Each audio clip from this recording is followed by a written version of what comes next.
ព្រះសម្មាសម្ពុទ្ធព្រះអង្គទ្រង់ត្រាស់ថាអ្នកឈ្នះតែងប្រទេសនៅពីអ្នកចាញ់រមែងដេកជាទុកឯអ្នកដែលស្ងប់រងាប់បានលះបង់នឹងការឈ្នះចាញ់ចោលហើយរមែងនៅជាសុខគ្រប់អរិយាបថទាំង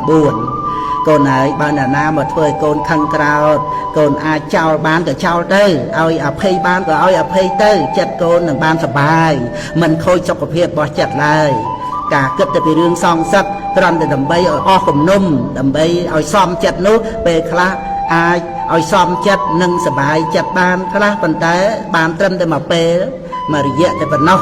ពីព្រោះផលនៃការសងសឹកបាននោះនៅមានទៀតតែលើក្រោយនេះកាចសាហាវណាស់វាតាមមកឲ្យយើងមានទុក្ខខ្លាំងក្លាអាចរហូតអស់មួយជីវិតក៏បានដូចជាសងសឹកហើយត្រូវរត់គេច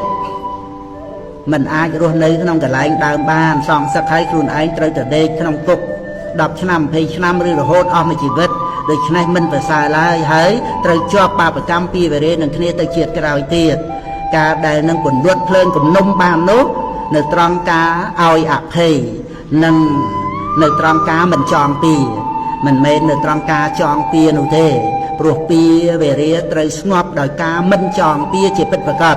បើភ្លើងគំនុំនៅមិនទាន់រលត់ទេគឺមិនអាចរស់សេចក្តីសុខស្ងប់ក្នុងជីវិតបានឡើយ